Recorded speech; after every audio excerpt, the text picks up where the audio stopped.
কুলাঙ্গার নাস্তিকরা যারা কোরআনুল কারীমকে অপমান, অবজ্ঞা, অবমূল্যায়ন করেছে এবং মূর্তির সামনে কোরআনুল কারীমকে রেখেছে মূর্তির পায়ের উপরে, নাউজুবিল্লাহ বলেন। এর চাইতে মুসলমানের জন্য লজ্জাজনক আর কোনো বিষয় হতে পারে না। বাংলাদেশ মুসলিম অধ্যুষিত একটি দেশ, যেখানে বলা হয়ে থাকে বারবার, অসংখ্যবার 90%-এর উপর মুসলমান। আর এই দেশে কোরআনুল কারীমকে অপমান করা হয়, আল্লাহর কিতাবকে, আল্লাহর বাণীকে অপমান করা হয়। আর এই অবস্থায় মুসলমানরা চুপ থাকে, নীরব ভূমিকা পালন করে। জনগণ থেকে রাষ্ট্রীয় লেভেল পর্যন্ত সকলে আজকে নীরব ভূমিকায় রয়েছে, কেউ কোনো একটি কথাও বলে নাই। বরং যারা অপমানের বিরুদ্ধে মাঠে নেমেছে, ময়দানে নেমেছে, তাদেরকে শাহাদত বরণ করতে হয়েছে, গুলির সামনে বুক পেতে দিতে হয়েছে, পিঠের গোস্ত উড়ে গিয়েছে, রাবার বুলেট দিয়ে তাদের শরীরের মাংস খণ্ড বিখণ্ড করেছে। কোরআনের অপমান সহ্য করতে না পেরে যখন মুসলমানরা ময়দানে, তখন মুনাফিক নামের কিছু অমানুষ রয়েছে যারা বলে ধর্ম যার যার, উৎসব সবার, বলেন নাউজুবিল্লাহ। এটা কি মেনে নেওয়া যাবে? ধর্ম যার যার, উৎসব সবার, এ কথা কি কোনো মুসলমান বলতে পারে? এখানে তো সকলে আমরা মুসলমান, তাই কি না? কোনো মুসলমানের বাচ্চা যদি সে মুসলমান নিজেকে দাবি করে, তাহলে তার মুখে কখনো এ কথা শোভনীয় নয় যে ধর্ম যার যার, উৎসব সবার, বলেন নাউজুবিল্লাহ। যদি তাই হয় তাহলে চাকরি যার যার, বেতন সবার মেনে নেবেন? বউ যার যার, ভোগ করবে সবাই, এরকম মেনে নেবেন? আপনি যদি এগুলো না মানেন, তাহলে কিভাবে ধর্মীয় ব্যাপারে, ইসলামের ব্যাপারে, আল্লাহর ব্যাপারে কিভাবে আপনি ন্যাক্কারজনক, অনৈতিক কথা বলতে পারেন? এরকম কথা বুদ্ধিজীবী নামের কিছু শয়তান, কুলাঙ্গার, নাস্তিকরা মুখে তারা বলতেছে। এরা জাহান্নামের কীট, নরধম, এরা ইবলিশের বন্ধু। ইবলিশ হচ্ছে এদের উস্তাদ, ইবলিশের চেলা। ইবলিশ এদেরকে দিয়ে তাদের কাজ আঞ্জাম দিচ্ছে, তার কাজ আঞ্জাম দিচ্ছে। এরা মানুষের ভিতরে ধোঁকা দেয়, মানুষের ভিতরে ওয়াসওয়াসা দেয়, মানুষকে পথভ্রষ্ট করে। মিন শাররিল ওয়াসওয়াসিল খান্নাস আল্লাযী ইউওয়াসওয়িসু ফি সুদুরিন নাস। তার মানুষের অন্তরে ধোঁকা দেয়, ওয়াসওয়াসা দেয়। মিনাল জিন্নাতি ওয়ান নাস, জিন শয়তান, মানুষ সন্তান শয়তান, উভয়ই তারা মানুষদেরকে ধোঁকা দেয়, ওয়াসওয়াসা দেয়, বিপথে নিয়ে যায়, কুপথে নিয়ে যায় এবং মূর্তির সামনে মাথা নত করে। মানুষ যদি লজ্জা থাকে, সামান্যতম লজ্জা থাকে, তাহলে কখনোই মূর্তির সামনে মাথা নত করতে পারে না। আজকে আমরা দেখছি যতটা না হিন্দু মূর্তি পূজায় লিপ্ত রয়েছে, তাছাড়া এই সমাজের নামে মুসলমান কিছু মুনাফিক, কি মুনাফিক, কোরআনের ভাষায় তারা মুনাফিক, নামে মুসলমান, এই মুনাফিকের বাচ্চাগুলান তারা মূর্তির সামনে গিয়ে তাদের মাথা নত করে, তারা হাত এভাবে প্রণাম করতেছে, নাউজুবিল্লাহ। এই দুআশলা থেকে আমাদের মুক্তি থাকতে হবে, দুআশলা থেকে আমাদের দূরে থাকতে হবে। এরা দুআশলা, এরা মুনাফিক, এদের জন্ম ঠিক নাই। কারণ আল্লাহ সুবহানাহু ওয়া তাআলা কোরআন কারীমের মধ্যে বলেছেন, ধর্ম যার যার, উৎসব তার তার। কে আছে না কোরআনে?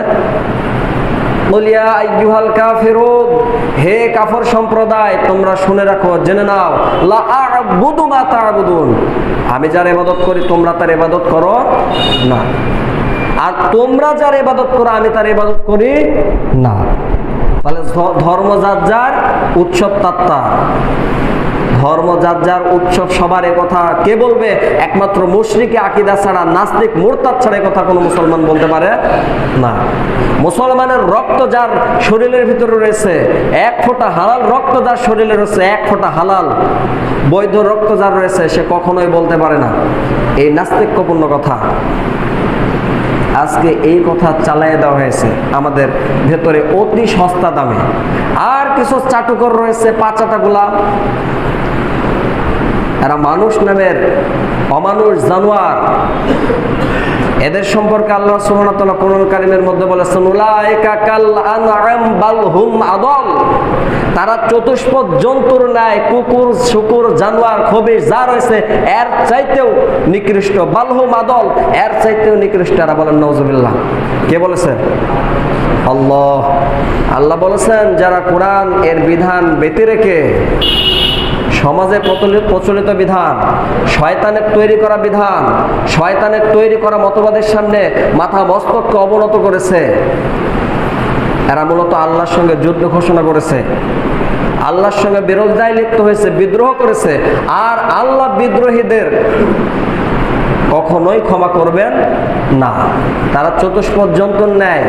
আল্লাহ বলছেন বাল, বরং হুম আদল, তার চাইতেও নিকৃষ্ট। বলেন নাউজুবিল্লাহ। আজকে দেখেন কি অবস্থা। আমরা মুসলমানরা, আমাদের ভিতরে ভ্রাতৃত্ব নেই, ভালোবাসা নেই, একাত্মতা নেই, মহব্বত নেই।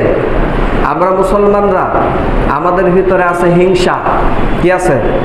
হিংসা। আমাদের ভিতরে আছে অহংকার। আমরা একজন আরেকজনকে পছন্দ করি না, ভালোবাসি না, শুধু ছুটছে ক্ষমতার মোহে। কিসের মোহে? এগুলা মূলত তৈরি হয়েছে ক্ষমতা কেন্দ্রিক। এগুলা তৈরি হয়েছে ক্ষমতার জন্য। যে যা যেরকম যেভাবে পারে, আমার যোগ্যতা থাক আর না থাক, ক্ষমতার জন্য আমরা ছুটছি। কিভাবে আমি চেয়ারম্যান হব, মেম্বার হব, চৌকিদার হব, দেশের প্রধান হব, এমপি হব, মন্ত্রী হব, এইরকম চিন্তা আমার ভিতরে। কিন্তু যোগ্যতা থাক আর না থাকে এটা দেখার বিষয় না। যে যত বেশি নিকৃষ্ট, সে তত বেশি মানুষের কাছে ভালো। কথা বুঝতে পারেন নাই? যে যত বেশি নিকৃষ্ট আচরণ করতে পারে বর্তমান সময়, সে তত বেশি ভালো। আর উৎকৃষ্ট মানুষ খুঁজে পাওয়া মুশকিল। আল্লাহ সুবহানাহু ওয়া তাআলা বলেছেন যারা আল্লাহর বিধান ব্যতি রেখে আল্লাহর বিধানের বিপরীতে চলবে, আল্লাহর বিধানকে কটাক্ষ করবে, তারা ফাসেক, তারা জালেম, তারা কাফের। তারা ফাসেক, তারা জালেম, তারা কাফের। আর এদের পরিণাম সরাসরি জাহান্নাম, কোনো সঙ্গে। আল্লাহ সুবহানাহু ওয়া তাআলা কোরআন কারীমের মধ্যে বলেছেন ওয়াল্লাযীনা কাফারু আ'মালুহুম কাসারাবিন বিকিআতিন।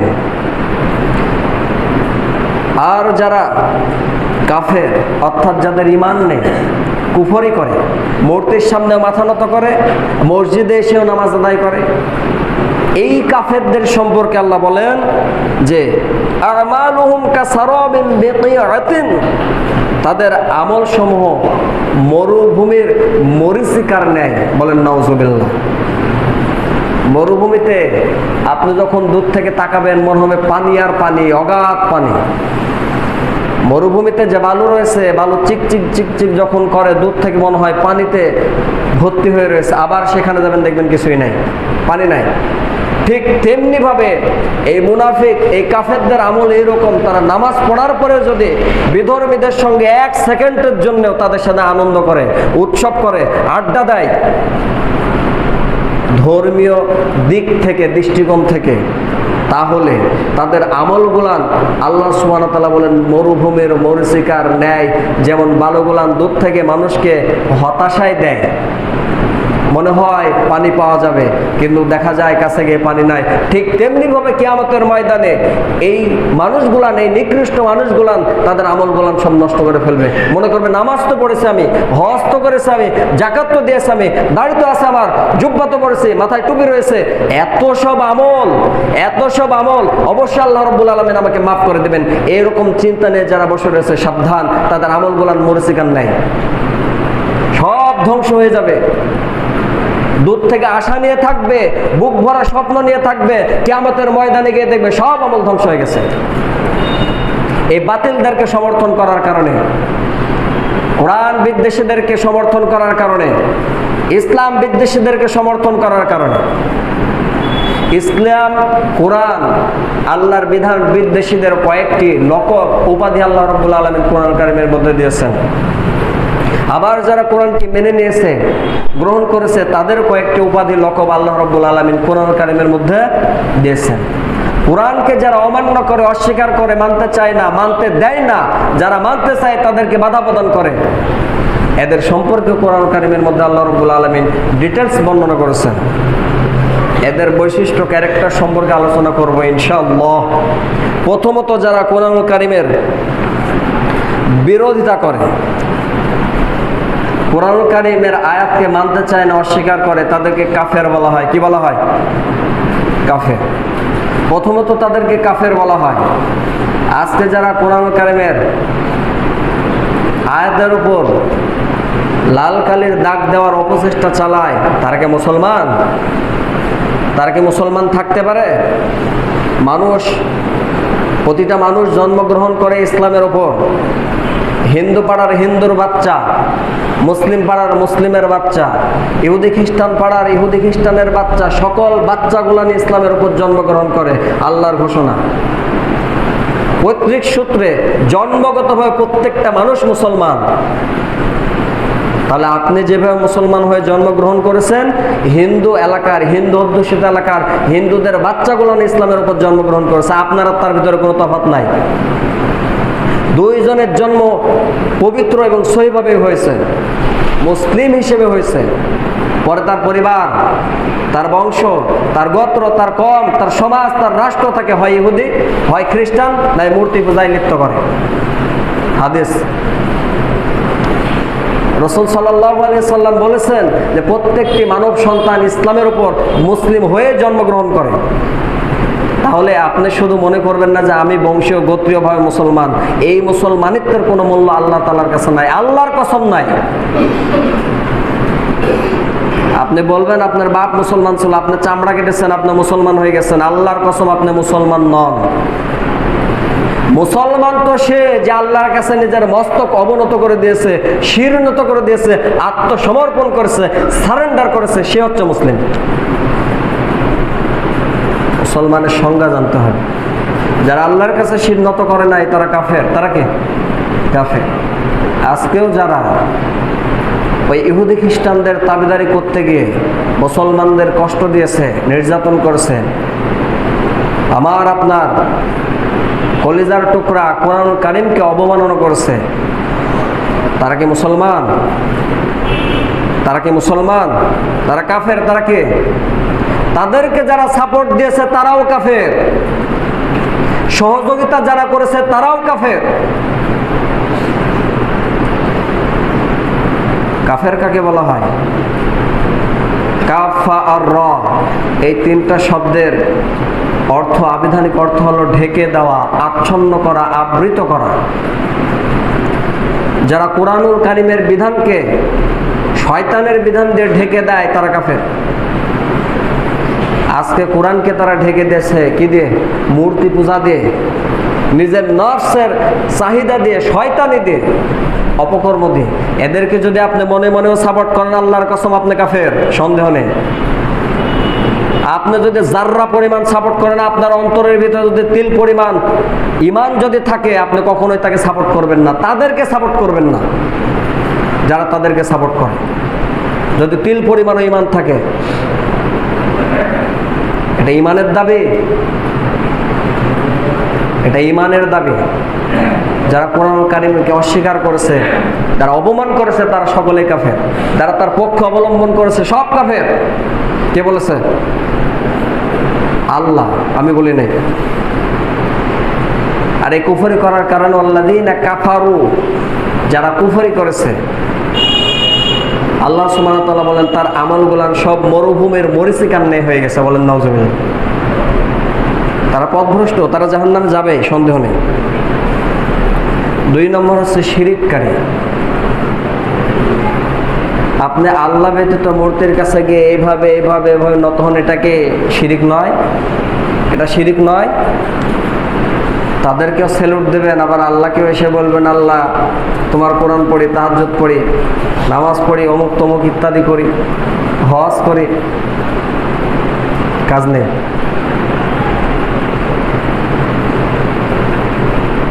আপনি আল্লাহকেও ডাকবেন, আবার সেখানেও যাবেন, দোয়াশলা আপনি তো শিরিক করলেন, অংশীদার স্থাপন করলেন। এই মুশরিকরা জাহান্নামে। কোথায় যাবে? জাহান্নামে। ইন্নাল্লাহা লা ইয়াগফিরু আইয়ুশরাকা বিহি ওয়া ইয়াগফিরু মা দুনা যালিকা লিমান ইয়াশা। আল্লাহ শিরিক ব্যতীত যত গুনাহ আছে মাফ করে দিতে পারেন, কিন্তু শিরকের গুনাহ খাঁটি তওবা ব্যতীত আল্লাহ মাফ করবেন না। কার ঘোষণা বলেন? ওয়া মান ইউশরিক বিল্লাহি ফাকাদ হাররামাল্লাহু আলাইহিল জান্নাহ ওয়া মাওয়াহুন নার। যে ব্যক্তি আল্লাহর সঙ্গে শিরিক করবে, আল্লাহকেও ডাকবে, আবার মূর্তির সামনেও নমো করবে, তাদেরকেও সাপোর্ট করবে, এর জন্য জান্নাত হারাম হয়ে গেছে। বলেন নাউজুবিল্লাহ। আর সে জাহান্নামে ওয়াজিব করে নিয়েছে, জাহান্নাম তার জন্য ওয়াজিব হয়ে গেছে। বলার আর প্রয়োজন লাগে কে জাহান্নাম আর কে জান্নাতে? আল্লাহ বলেই দিচ্ছে, আমার কোনো ব্যাখ্যার দরকার নেই। 3 নম্বর, যারা এদের সাথে সম্প্রীতি ভ্রাতৃত্ব স্থাপন করতে চায় এরা মুনাফিক। এরা কে? মুনাফিক। কি বলেন? এই ন্যূনতম জ্ঞান দরকার মুসলমান হিসেবে। এই ন্যূনতম জ্ঞান আপনাকে রাখতেই হবে। কে মুনাফিক, কে মুশরিক, কে কাফের, এগুলো যদি না থাকে আপনি মুসলমান দাবি করার অধিকার রাখেন না। সামান্যতম কমন সেন্স আপনাকে রাখতেই হবে। গভীর জ্ঞানের দরকার নাই, কমন সেন্স এতটুকু রাখা আপনার জন্য ওয়াজিব, বাধ্যতামূলক, ফরজ। খালি ফরজ নয়, ফরজ আইন। তালাবুল ইলমি ফারিদাতুন আলা কুল্লি মুসলিমিন ওয়াল মুসলিমাত। প্রত্যেক মুসলমান নর নারীর জন্য দিনে ইলম শিক্ষা করা কে? ফরজ। এগুলো আপনাকে রাখতেই হবে। যারা তাদের সঙ্গে সম্প্রীতি স্থাপন করলো, সম্পর্ক করলো, ভ্রাতৃত্ব করলো, তাদেরকে হেল্প করলো, তারা কে? মুনাফিক। তারা কে? মুনাফিকিও করবেন আবার জান্নাতের আশা করবেন, সম্ভব না। খুব কঠিন এই পথ, খুব কঠিন। জান্নাতের পথ দুর্গম গিরিপথ, কণ্টকাকীর্ণ পথ। এখানে লোহার তার কাটা বিছানো রয়েছে, দুধ মিষ্টি বিছানো নেই যে আপনি খাবেন খাবেন খাইতে খাইতে জান্নাতে যাবেন, এইরকম না। সেখানে তিক্ততা আছে, অবসাদ আছে, জুলুম আছে, কাঠিন্যতা আছে। এগুলো সহ্য করেই জান্নাতে যেতে হবে। এগুলো যদি না আসে তাহলে মুনাফিকি, নেফাকি রয়েছে ভিতরে। যারা সম্প্রীতি স্থাপন করলেন, তাদের সঙ্গে ভালোবাসা তৈরি করলেন, আবার দু এক বেলা খেয়েও আসলেন, আপনি মুনাফিক। এক কথা শেষ। যদি ব্যাখ্যার দরকার হয় এতটাই যাবেন, ব্যাখ্যা দেওয়া হবে, সমস্যা নেই। তারপর মুরতাদ। আপনি তাদের সঙ্গে উঠেছেন, বসেছেন, আবার কোন এক সময় তাদের পোশাক পরিচ্ছদ গ্রহণ করেছেন। দেখি নাই আমরা? আপনারা দেখেন নাই? দেখেছেন কিনা? অনেক মুসলমান এইসব পুরী ইউনিয়নের, নাম বলবো না, এইসব পুরী ইউনিয়নের অনেক মুসলমান তাদের ধুতি পরিধান করেছে, করে নাই? আপনারা দেখেছেন চোখে। অনেক মুসলমান কিছুটা খাবারের বিনিময়ে, কিছুটা টাকা, ভোজবাজি, আনন্দ উল্লাসের জন্য তারা তাদের রীতিনীতি গ্রহণ করলো। অথচ রাসূল সাল্লাল্লাহু আলাইহি সাল্লাম বলেছেন, যে যাকে অনুসরণ করলো সে তার অন্তর্ভুক্ত। নাউজুবিল্লাহ বলেন। আপনি তাদের অনুসরণ করলেন, আপনি তার অন্তর্ভুক্ত হয়ে গেছেন, আপনি মুশরিক হয়ে গেছেন। আপনাকে মুসলমান দাবি করাই হারাম। আপনি গেলেন কিছুটা আনন্দের জন্য, আপনি মুরতাদ। আপনি কি? মুরতাদ। আপনারা না, যারা গেছেন তারা। যারা ইসলাম মানা থেকে তাদেরটাকে প্রাধান্য দিয়েছেন, তাদেরটা উপরে তোলার চেষ্টা করেছেন, তাদেরকেও অ্যাকসেপ্ট করেছেন। আল্লাহ তো বলেছেন, আলিয়াউমা আকমালতু লাকুম দীনাকুম ওয়া আতমামতু আলাইকুম নি'মাতি ওয়া রাদিতু লাকুমুল ইসলামা দীনা। একমাত্র ইসলামকে আমি মনোনীত করলাম দিন, ধর্ম, জীবন ব্যবস্থা হিসেবে। ইসলাম ব্যতীত কোনো ধর্ম নাই। যা আছে সবে ইজম বা কওম বা জাতি। যা আছে সব জাতি, ইহুদি জাতি, খ্রিস্টান জাতি, হিন্দু জাতি, তাদের ধর্ম বলা যাবে না। কি বলা যাবে না? কারণ ইসলামে একমাত্র ধর্ম, জীবন ব্যবস্থা, তার ভিতরে কোনো ধর্ম না। এটা আল্লাহর কথা। আপনি হিন্দু ধর্মেও বিশ্বাস করবেন, তাদেরকে ধর্ম বলেও আপনি কাউন্ট করবেন, তাদের আনুগত্য করবেন, তাদের দিকে যাবেন, তাদের কথা মেনে নেবেন, আপনি ইসলাম থেকে খারিজ হয়ে গেছেন। আল্লাহ সুবহানাহু ওয়া তাআলা বলেন, ইয়া আইয়ুহাল্লাযীনা আমানু মান ইয়ারতাদ্দা মিনকুম আন দীনিহি ফাসাওফা ইয়াতিল্লাহু বিকওমিন ইউহিব্বুহুম ওয়া ইউহিব্বুনাহু আযিল্লাতিন আলাল মুমিনিন আইজ্জাতিন আলাল কাফিরিন। আল্লাহ সুবহানাহু ওয়া তাআলা বলেন, হে ঈমানদারগণ, মান ইয়ারতাদ্দা মিনকুম আন দীনিহি, যদি কেউ স্বীয় জীবন ব্যবস্থা থেকে, ইসলাম থেকে বের হয়ে যায়, খারিজ হয়ে যায়, মুরতাদ হয়ে যায়, ফাসাওফা ইয়াতিল্লাহু বিকওমিন, আল্লাহ তদস্থলে এমন এক কওমকে আবির্ভূত করবেন যাদেরকে আল্লাহ ভালোবাসেন। সুবহানাল্লাহ। এবং তারাও আল্লাহকে ভালোবাসে। তাদের কোয়ালিটি কি? তারা মুমিনদের ব্যাপার হবে নম্র, ভদ্র, কোমল, সহৃদয়। সুবহানাল্লাহ। আর এই কাফিরদের ব্যাপারে যারা কোরআন বিদ্বেষ, যারা কোরআন অবমাননা করেছে, তাদের ব্যাপার হবে আইজ্জাতিন আলাল কাফিরিন, কঠোর। কি হবে? আর ততক্ষণ পর্যন্ত ইউজাহিদুনা ফি সাবিলিল্লাহি লাওমাত লাইম, ততক্ষণ পর্যন্ত সংগ্রাম করবে যতক্ষণ পর্যন্ত বাতিল মতবাদ অবদমিত না হয়, মিটে না যায়, ধ্বংস না হয়, ততক্ষণ পর্যন্ত সংগ্রাম চালাবে। এর আদা সংকল্প কোরআনের আছে, আমাদের ভিতরে নাই। কারণ দিন থেকে আমরা দিনে দিনে খারিজ হয়ে যাচ্ছে। শুধু নামাজটাকে দিন মনে করি, আস্তাগফিরুল্লাহ। শুধু হজ করাকে দিন মনে করে, আস্তাগফিরুল্লাহ। মসজিদে মাস গেলে কিছু চাঁদা দেবো, আস্তাগফিরুল্লাহ। এই 4-5টা ইবাদত ইসলাম না, এটা ইবাদতের একটি অংশ, আংশিক। ইবাদত অনেক বিশাল বড় ব্যাপার। আপনি ঘুম থেকে নিয়ে ঘুমানো পর্যন্ত যত কর্ম আছে সব ইবাদত। আপনার অর্থনীতি মেনটেন করা কোরআন দিয়ে ইবাদত, সমাজনীতি মেনটেন করা কোরআন দিয়ে ইবাদত, রাষ্ট্র কার্যক্রম কোরআন দিয়ে মেনটেন করা ইবাদত। আপনার রাজনীতি, দর্শন, ভূগোল যা কিছু রয়েছে সব ইবাদত। কোরআনে আছে না? টোটাল বিষয়, টোটাল ম্যানেজমেন্ট আল্লাহ রাব্বুল আলামিন কোরআন কারীমের মধ্যে খুলে খুলে বর্ণনা করে দিয়েছেন। তিবিয়ানাল লিকুল্লি শাই, এটা এমন একটি গ্রন্থ যা এমন কিছু নেই যে আল্লাহ বর্ণনা করতে বাদ রেখেছেন। সুবহানাল্লাহ। পৃথিবীতে এমন কোনো বিষয় নেই, বিষয়বস্তু নেই যে আল্লাহ কোরআনে বর্ণনা করেন নাই। সুবহানাল্লাহ। এই গ্রন্থের নাম হচ্ছে কোরআনুল কারীম। এই কোরআনকে যদি কেউ অপমান করে, অবজ্ঞা করে, মুসলমানদের কলিজায় এক বিন্দু ঈমান থাকতে কখনোই তা মেনে নিতে পারে না। মেনে নেবে কারা? যারা কাফের, যারা মুশরিক, যারা মুনাফিক, যারা মুরতাদ, যারা জিন্দেক, এই সকল ব্যক্তিরাই, যারা জালিম, তারাই একমাত্র মেনে নেবে। তাছাড়া কেউ কখনোই কোরআনের অপমান মেনে নিতে পারে। আজকে যে মাসটি চলতেছে, এই মাস হচ্ছে নবীর জন্মের মাস। এই মাসে রাসূলুল্লাহ সাল্লাল্লাহু আলাইহি ওয়াসাল্লাম এই জমিনের বুকে এসেছিলেন কোরআনের মর্যাদাকে বুলন্দ করতে। এই কোরআনুল কারীমের মর্যাদা আজকে এই মাসে, রবিউল আউয়াল মাসে অপমান করা হলো।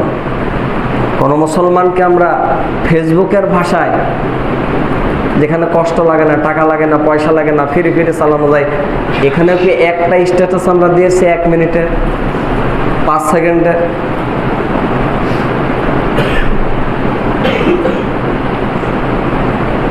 দিনে জিহাদ মানে তো এই না যে আপনাকে এখন বাড়িতে গিয়ে আমি আলোচনা করলাম আর আপনি বাড়িতে গেলেন, দাও বটে খুন্তা যা কিছু রয়েছে তা নিয়ে রাস্তায় বের হয়ে গেলেন, পাশে যাকে পেলেন তাকেই মারলেন, বা হিন্দু পাড়ায় গেলেন তাদেরকে মেরে ফেললেন। এইরকম না, মূলত এইরকম না। জিহাদ মানে সংগ্রাম। জিহাদ মানে কি? সংগ্রাম। মনের অভিব্যক্তি জোরেশ্বরে প্রচার করা এবং তা প্রতিষ্ঠা করার চেষ্টা করা কোরআন সুন্নাহর তরিকায়, কোরআন নির্দেশিত গ্রন্থায়। কারণ মনের ভিতরে অভিব্যক্তি অনেক আসে কি না? মনে অনেক ইন্টেনশন আসে, কিন্তু সব ইন্টেনশন তো আর প্রতিষ্ঠা করা যাবে না। কোরআন কেন্দ্রিক যত ইন্টেনশন রয়েছে সব আমল করতে হবে। আজকে আমরা কোরআন থেকে বহু দূরে আছি, বহু দূরে। নবীর মাস, নবীকে নিয়ে ব্যঙ্গ করা হয়, তারপরে আমরা কিছু বলি না। করছে প্রত্যেকটা বছরে, বাংলাদেশে না হোক, ভারতে না হোক, ডেনমার্ক, ইউরোপ, আমেরিকায়, রাশিয়ায় অথবা চীনে, কোনো না কোনো জায়গায় নবীকে নিয়ে প্রতিনিয়ত ব্যঙ্গ করা হচ্ছে। নবী কি খালি শুধু মুসলমানদের? রাসূল সাল্লাল্লাহু আলাইহি সাল্লাম কি শুধু মুসলমানদের? তাদেরও তো নবী, তিনি তো শুধু আমাদের নবী নন। আমি আবারও বলছি, প্রত্যেকটি মানুষ জন্মগ্রহণ করে ইসলামের উপরে। আপনি বংশের সূত্রে মুসলমান দাবি করার অধিকার রাখেন না।